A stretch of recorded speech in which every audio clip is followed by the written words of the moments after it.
now.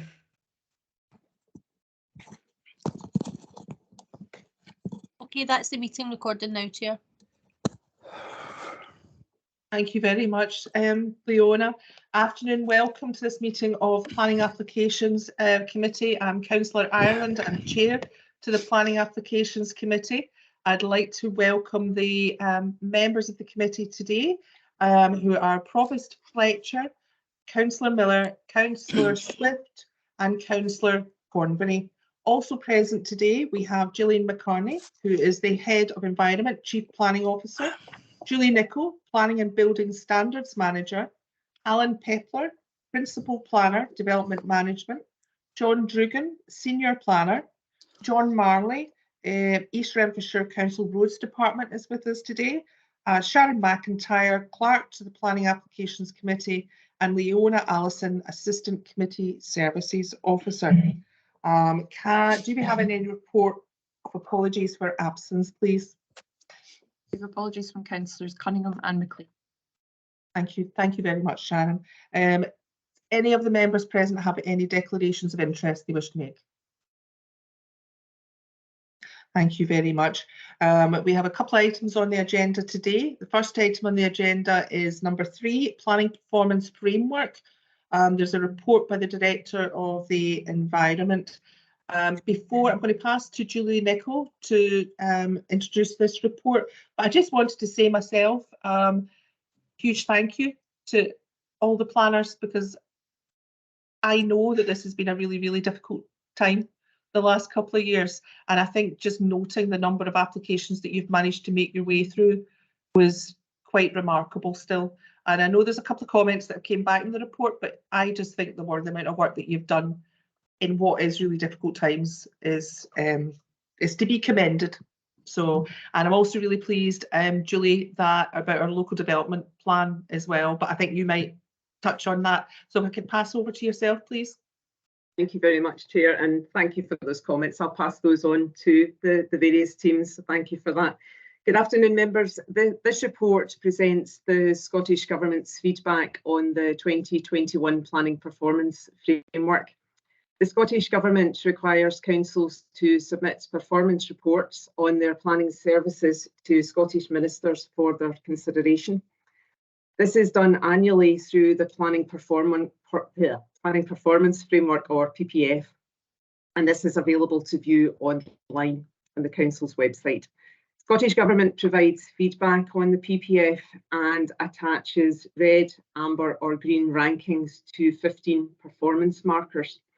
I've attached to the report the Scottish Government's feedback to the PPF for the year 2020-21.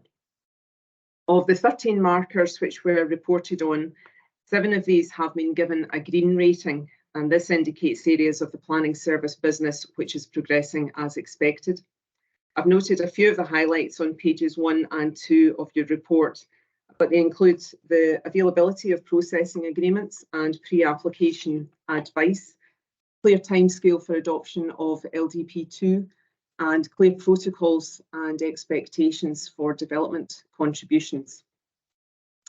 In terms of other feedback, 3 indicators are red and 3 are amber, and these are in response to slower than anticipated planning application decision making, conclusion of a legal agreement, and the presence of a small number of older planning applications awaiting determination. Scottish Government also noted that at the time of reporting, the LDP was more than 5 years old. Committee will note from tables 1, 3 and 4 of your papers that performance has dipped in certain areas compared to previous years, and I think it's important to understand why. Firstly, the reporting period was 2020 to 21, which coincided with the start of the pandemic and a particular part of the year where we were in strict lockdown.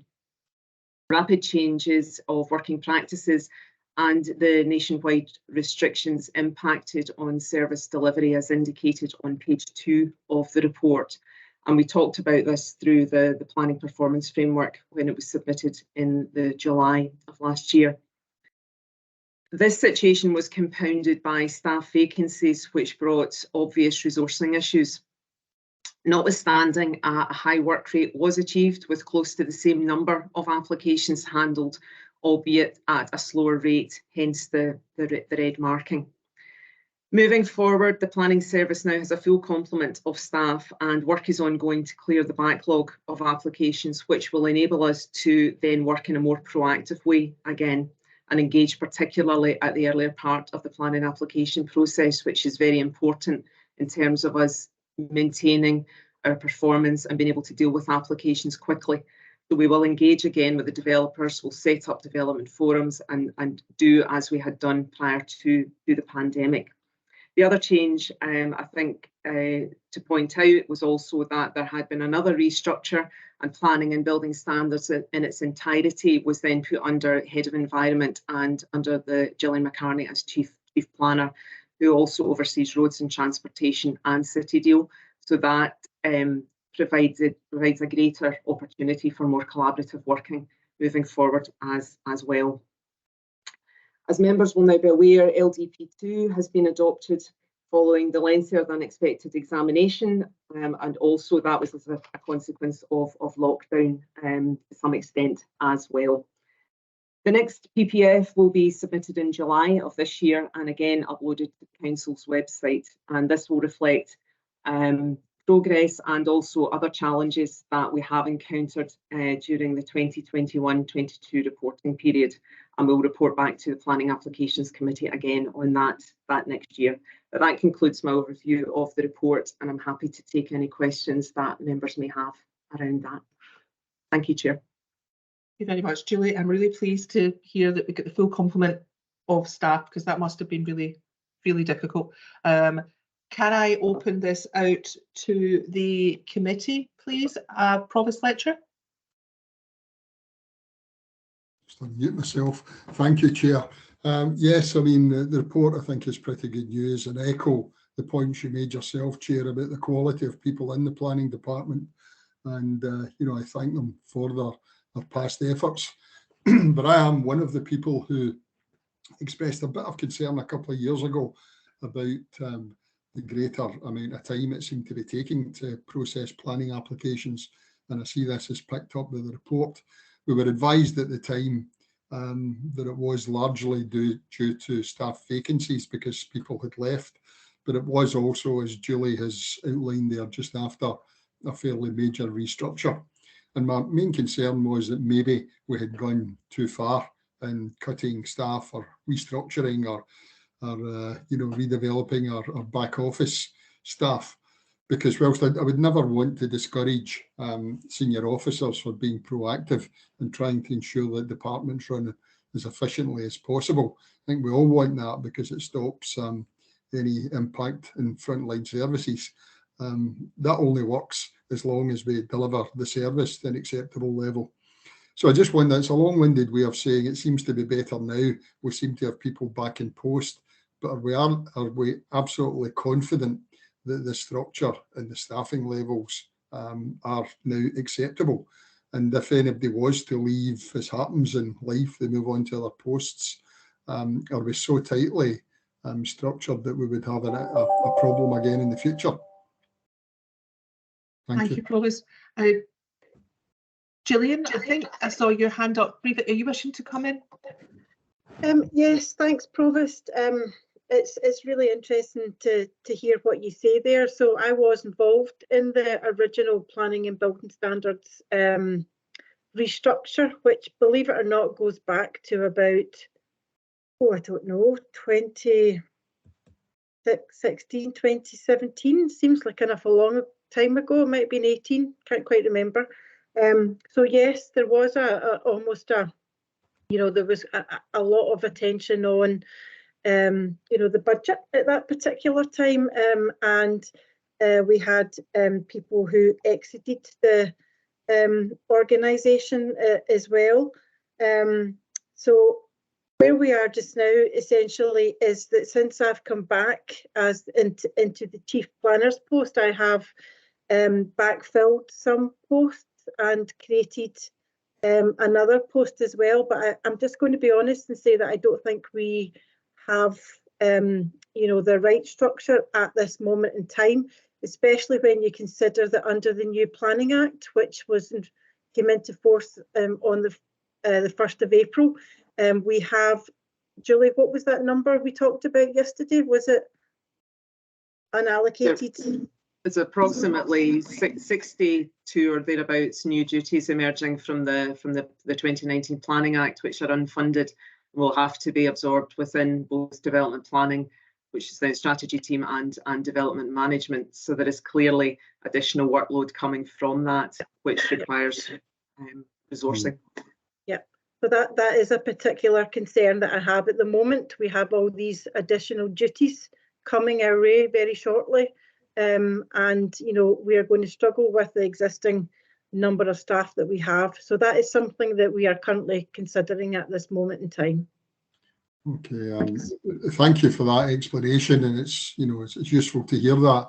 I mean, as I say, I'm one of the councillors retiring, so it's not my decision or problem going forward, but I hope we can maybe just put down a marker, whether it's the way we minute this meeting, for the new planning chair. I don't know if it might be yourself, Councillor Ireland, if you want to continue in post, or somebody else, but we need to put a marker down that there maybe is a requirement for additional staff in the future, or a different structure, just so as it doesn't, you know, go into the ether and everything thinks everything's perfect.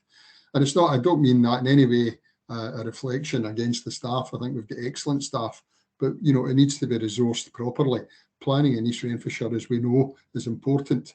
It's one of the most sensitive things we do. So it's important that we actually have a proper structure and proper numbers in place to ensure that we actually expedite the planning applications as quickly as we can.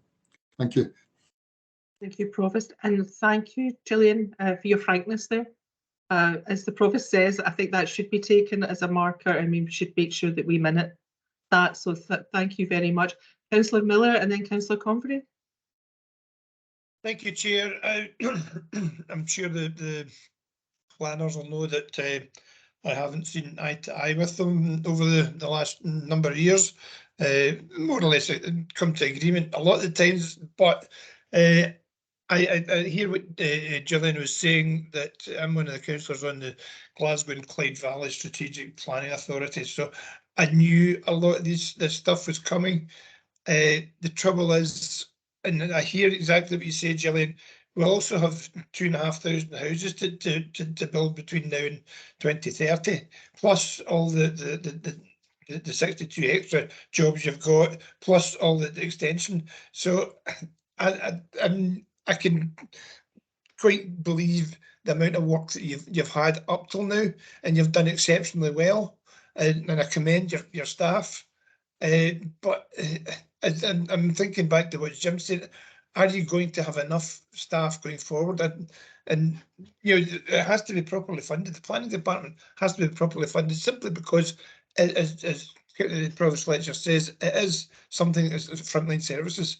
But once again, I agree with all the previous speakers. I commend all your staff. You've done exceptionally well over the past 2 years under very difficult circumstances.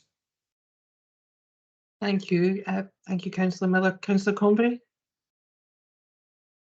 Thank you very much, Chair. I just wanted to echo as well what the rest of the councillors were saying. I mean, I know there's 3 red markers on this report, but people tend to focus on the bad things and don't focus on all the good. So there's a much more green markers on that report than there is red, and so we just need to make sure that those good green markers don't get lost along the way. I know that we're working towards, you've identified that the red markers, yeah, there is a problem, there is an issue, and that you're working towards fixing that. So I just wanted to commend you on all the green markers that are in that report. Okay, thank you. Thank you very much, Councillor Convery. And I take it that one of those markers is now effectively removed, because that's the local development plan, since we have now that has now moved forward. Councillor Swift. Thank you, Chair. I would like to say also that it's been a very difficult 2 years for a lot of organisations, and not just the council, and certainly not just the planning department within the council. And I think we all have to recognise that. We also have to recognise that I've certainly had a few phone calls about planning delays and things like that, but that is unfortunately just some of the fallout from circumstances, and we just have to accept that. I think the one thing that strikes me, I'm kind of closer to, I think I'm probably going to agree with both Jim and Stuart. I would say it was less about structure and more about manpower or woman power or elbow power or something power, but it's certainly about personnel.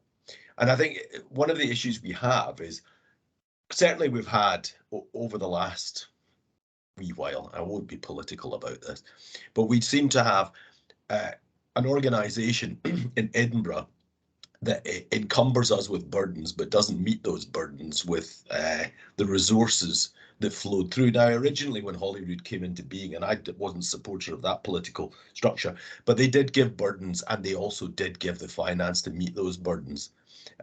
Now we're in a circumstance where we can't even meet the burdens we currently have with the resources we get, but we still get more and more burdens. And I think, you know, it's incumbent on those who are in the political party, who are in charge in Holyrood, that are sitting around here, to feed that back, that we need support to be able to deliver services. It's not going to be my issue, I'm standing down too, but really I do think this is very important, and it doesn't matter what flavour of politics you have. We need to be able to deliver a decent service to people, and we can't deliver more and more and better services with less and less money. It's just not a doable thing. Thank you. So, thank you very much, Councillor Swift. Gillian, you wishing to come in? Yeah, just a final point, just to make sure that, you know, we've all got the, you know, the full picture. The Scottish Government have committed to increasing planning fees. In fact, the fees were increased on the 1st of April. So there is some additional monies for the planning service through planning fees. Obviously, it's one of these things that you don't know what the applications are going to be coming through the door, so it's very difficult to establish exactly what that means. But ultimately, I'm still of the opinion that we don't have the resources to cover the additional duties coming out of the Planning Act. But I guess we'll be talking about that at some stage in the future anyway. Thank you. Thank you very much. That's good to know about the fees, but I think still knowing the 62 additional responsibilities coming out of that is also good for us all to take notice of. So thank you very much for that. Councillor Convery, are you wishing to come back in? Or is it a legacy hand? Okay, thank you very much. Can I move that we note the planning performance framework and the Scottish Government's feedback on it? And do I have a seconder? Councillor Miller, thank you very much. Thank you very much for that. I think I'll move us on to agenda item number 4, which is the application for planning permission for the, well, it's number 2019 0788, erection of residential development comprising 80 dwelling houses and 10 flats with associated access roads, landscaping and suds. This is land at Kirkton Road, Neilston, East Renfrewshire.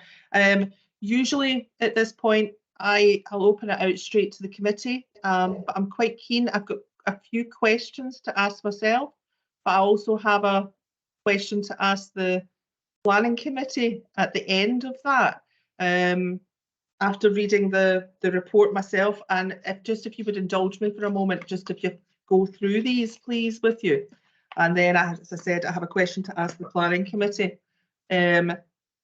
When I was reading through the report, there were questions that kept leaping out at me. We were over in Neilston at a local review body there, and I did go very, very quickly past this site. So that was the first time I'd actually physically seen the site for myself today. But going on the papers in front of me, I did have questions about the EV charging, was the first one that I put down here, and noted that no information had been provided by the applicant or no detailed information has been submitted.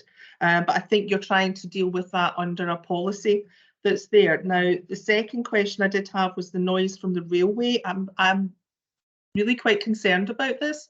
I thought it was 31 houses, but I've been told it's 37 houses are going to be affected by this, and that the amount of noise at night is above the World Health Organization guidelines of 45 decibels, and I think it's going to be 60 decibels. And now, I do not see any mitigation measures in the report to deal with the noise, and I'm extremely concerned that it looks as if it's just the householders have to keep their windows closed at night to avoid a waking event.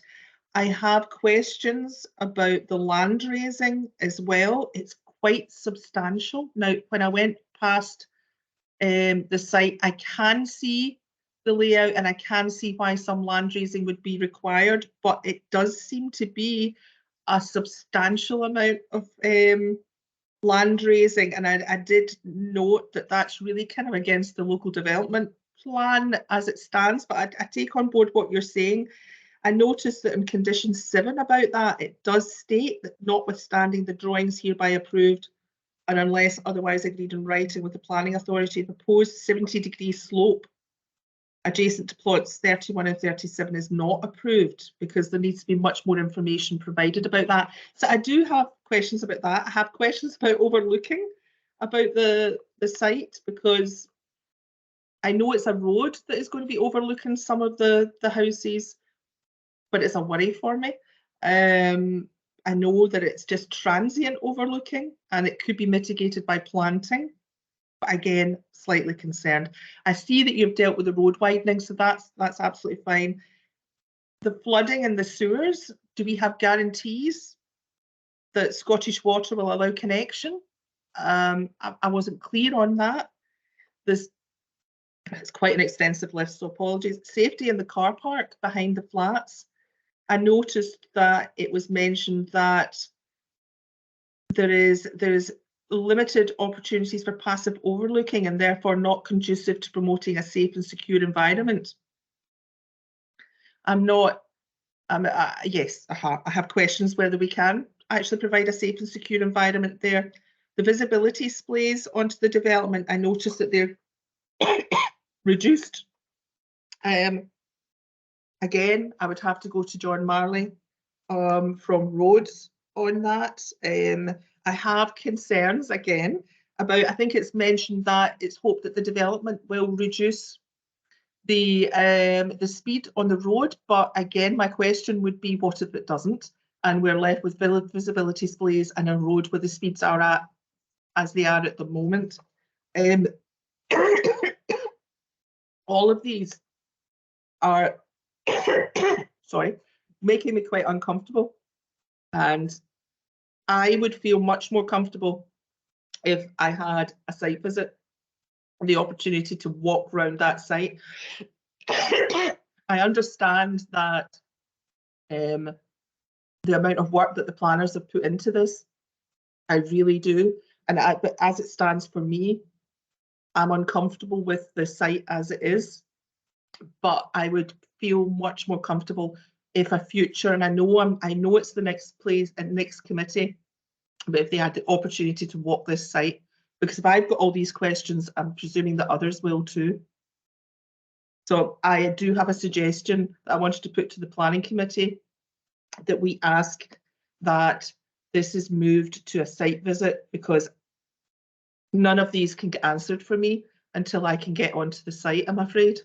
And it might very well be easily answered, but right now they're not. So can I please open it out to the committee? I don't know who to put their hand up.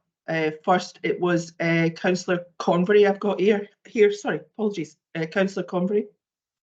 I think you need to have a glass of water.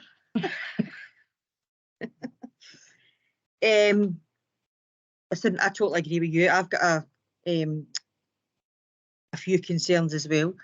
The first one is one of the same ones that you picked up on. It's on page 19. It was the noise and vibration impact assessment. And it says, I found that the internal noise levels indicated that windows can be partially opened and that the average daytime noise levels can be met. And then it also says at night time that basically they can't open their windows because the noise that it's going to be caused is going to cause waking events. So basically we're saying that these people in these new houses can only open their windows partially during the day and not at all at night. I mean, and then it turns around and says the probability of adverse comment due to vibration from the railway line is low. So I'm kind of confused about that. How can they don't expect any adverse comments when they're basically saying that these people can't open their windows? The other one was, I know this hasn't been mentioned and it might be a small thing, but I do think it's worth mentioning. It's also on page 19 and it's the archaeological report, and it's regarding the stone that's in the middle of the site, and it says that they can't ascertain whether it is prehistoric or modern. So I was just wondering, I mean, what their plans are for this stone. I mean, that stone is just, if you look at the plans online, and it might be something that's worth seeing, because I do agree we should go for a site visit. I mean, you can see that this stone it's been placed there. And so, and the next thing is the sheer amount of representations that's come in, 1,039 representations. I mean, that's quite staggering amount of representation. It just goes to show the depth of feeling from the local residents towards this. And also one of the concerns that you raised yourself, Councillor Ireland, was that the land had to be raised by 4 or 5 metres. I mean, you'll be able to see this development from Barhead. That's quite a substantial amount that this land has to be raised. So I agree with you. I think that the best thing for the planning committee at the moment would be for a site visit. Thank you. Thank you very much, Councillor. Thank you very much, Councillor Conrick. Councillor Miller? Thank you, Chair. I'll try and nip through some of the things I've written down as well. Obviously, as a farmer and a food producer, I'm really upset at the loss of green space and loss of the productive land. But we are where we are as far as that's concerned. Like yourselves, the 37 houses that have to keep their windows shut at night, the increase in land levels I find quite excessive. I would like to see, and John Marley may be able to tell us this, that the pavement to be erected should be erected before the first house is occupied, and the road possibly widened a wee bit. I would also like to see a replacement bridge over the railway, because that would, the youngsters could cross the railway to go to school, and that would mitigate folk having to come drive round to the school from the new houses. As Councillor Convery has said, I'm the representative of the West of Scotland Archaeological Service. And the standing stone gives me a wee bit of concern as well. So they did say that they didn't know what it was. I can probably say it's not recent, but it depends how old it is. And mitigation for the planners, this has been in the LDP since at least 2015. So it's you know, some of the objectors are known that this is the possibility of this land going. And the other thing that really bothers me is the Scottish Government, as I said earlier on, the Scottish Government has told us to build 2,500 houses before 2030. We in East Renfrew do not have brownfield sites. Therefore, we'll have to build them greenfield sites somewhere. So if it's not here, where are we going to build these 2,500 houses? And I know from experience in Busby that if we don't make sites available, the Scottish Government, the Scottish Government reporter will come along and post sites on us. So the real thing that gets me about this, if we were to knock this back and refuse this, and it was appealed to the Scottish Government, they would probably come along and say, instead of building 80 houses and 10 flats, you can build 140 houses. So this is what I've got a real problem with. Therefore, I think I agree with both previous speakers. We should go out and have a site visit on here. Thank you very much, Councillor Miller, because I do think that's important. I am loath, because I have so many questions myself, but I am still loath to overturn, to refuse this today, because I know the amount of work that's been put into it, and these might very well be answered with a site visit. So and we do not know the makeup of the next committee. It could very well be some of us that are on that. We'll have to wait until after the 5th of May for that, but yes, I'm still feeling like that. But can I bring in Provost Fletcher, please? Thank you, Chair. Yes, I think the points you make are absolutely valid, and I do think they deserve closer examination by the committee, like yourself. Because we were out in Neilston this morning for the pack, I took the opportunity to have a wee look at the sites. First time I've actually seen it in the flesh. And it's quite obvious that there are a number of issues there, and I've read obviously the submission that's been put in by the objectors. I do think, because of the sensitivity of this particular application, it needs to be dealt with very, very carefully. I mean, we need to be blunt here. It's a site for development earmarked in our local development plan. The plan's been agreed by all the political parties. It's now been approved by Scottish Government. It's now in place, as we were told earlier, and effectively the new LDP is in place from 1st of April. So there would be, from a developer's point of view, an expectation, if they come along with a proper plan for the site, that the council would give planning permission, because we are saying it's an area that can be developed. That's what the local development plan in essence is saying. And as Councillor Miller said there, we do that because if we don't control where we build houses, then developers come along and development happens in areas that we really don't want to see green belt breached and willy-nilly development all over the place. So by having a robust local plan, we can control development to a much greater extent. I mean, I think if we were to simply refuse this because there was a number of objectors, I think it's almost 100% certain the developer would simply go to the Scottish Government reporter, and the Scottish Government reporter would say it's a site for development, the local development plan, and pass it. And I don't think we do local people any favours to just a willy-nilly rejection on it. So if it's going to be rejected, it has to be thoroughly examined, and there has to be real and genuine planning reasons why this can't go forward. Otherwise, the reporter will just simply grant permission and probably charge the council costs as well, which will be a burden to taxpayers. So it's easy for me. I mean, I'm retiring in 2 weeks, so I could easily say yes, in line with the local plan, vote to pass it and disappear into the sunset. But I think that would be a wee bit unfair, and I think it deserves a much closer look. And even accepting that will be a new planning committee, it will be new councillors. But democratically, I don't think that's a bad thing. New people will be elected, and it does give them an opportunity to look in a bit more detail. So I would certainly support your suggestion, Chair, that we do arrange a site visit before this is determined, and it does allow the councillors who are elected on the 5th of May, or the ones that are drafted into the planning committee, at least that opportunity to look at it in a bit more depth before they make a decision on it. Thank you. Thank you very much, Councillor Fletcher, because I think it is really important. I do agree, because with everything what you're saying and Councillor Miller saying, that the principle of housing here is it's been long established from the previous local development plan. I just have questions about the plan as put to us today, and the application is put to us today, because it's not just one concern I have, there's a list of concerns. Can I bring in Councillor Swift? Thank you, Chair. I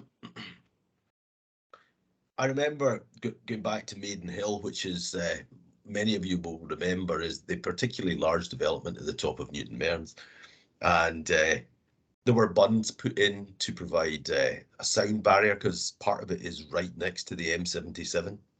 There were significant areas of land raising as well.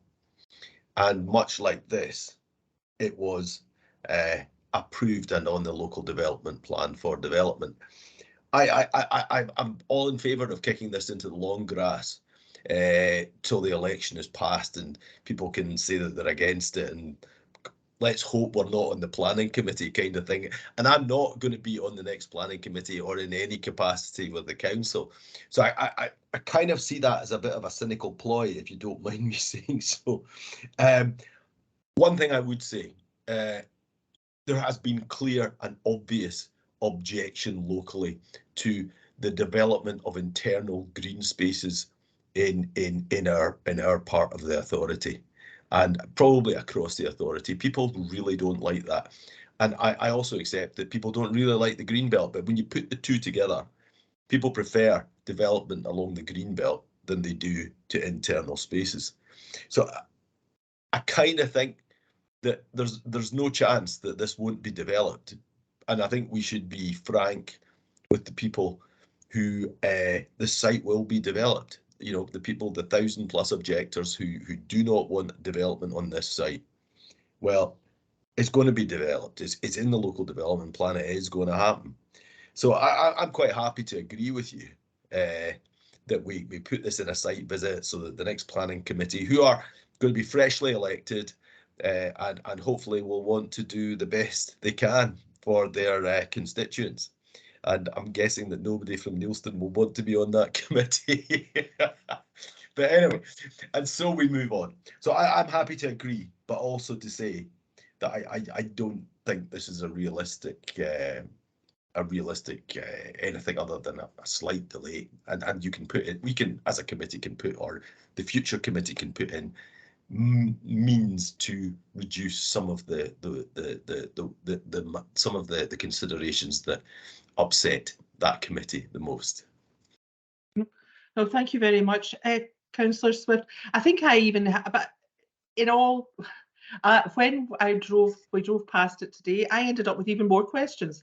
I think, especially about the visibility displays and the road and the layout of the road as we went past it. I need to walk the site. I need people to walk it and actually be told, you know, talk through this on site. That would help me immensely. So it's just the fact that I have so many concerns, and the other members of the committee have raised their questions as well. What I would like is that we go for a site visit, we move it to a site visit, but that the planners can possibly take back some of these concerns that we've raised to the applicant and see if there's any of the conditions that could be amended, especially around the sound and the visibility and the access roads and everything that I've listed, and if all the other members have listed as well. I don't know if that's possible. Gillian, you were wanting to come in? It's just obviously I understand that there's a demand or desire for a site visit. That's absolutely fair enough. That's perfectly legitimate. But I was wondering if you would want to see if you want Alan to take you through the presentation on the application before you kind of made a decision one way or the other, or do you just want to wait to the next time if a site visit is agreed? I'm happy just to move that, to ask that if we have a site visit on this, but Councillor Miller, your hand up. Yes, I think it would be beneficial if we heard Alan after we had the site visit, and then we could understand what we're talking about. If, of course, we are still there at the time. Because there's no point in giving Alan spiel. Sorry, Alan, I'm not trying to block your in like that, but there's no little point in saying to us, and maybe none of us will be on the planning committee then. No, thank you. Julie, you wishing to come in? Excuse me, thank you, Chair. You'd mentioned going back to the applicant. Well, obviously after the meeting, we will correspond with the applicant and we can outline where. And I think that the concerns that you're raising and your fellow members are raising are obviously highlighted in the report of handling, and in some instances we have highlighted these concerns as part of the process.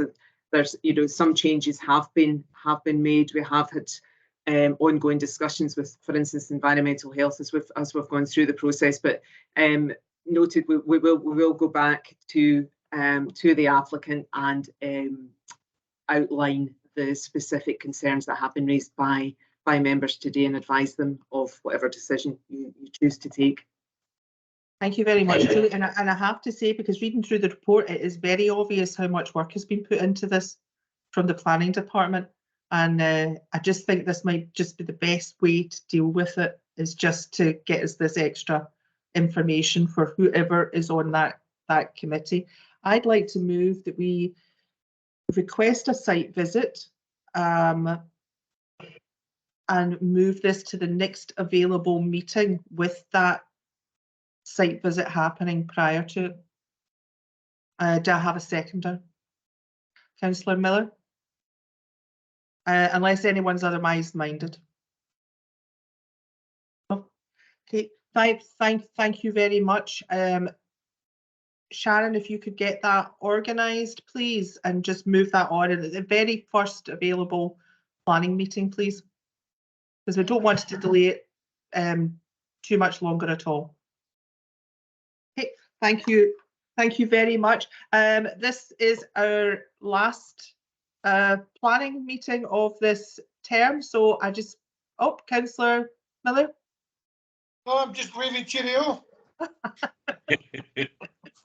Cheerio. Thank you. At the election. Thank you to the planners for Thank everything you've done, and everyone else who's turned up to help us. Sharon, I want to say a special thank you to yourself for the work, the help you've given me recently. It's just really appreciated. So thank you very much, and I do appreciate we've just given you extra work, but I wanted to say thank you to everyone so thank you. And we'll move on to the local review body, and I'll see you all very shortly. Thank you, Chair. I'll log you at that. Take care. Thank you, Chair.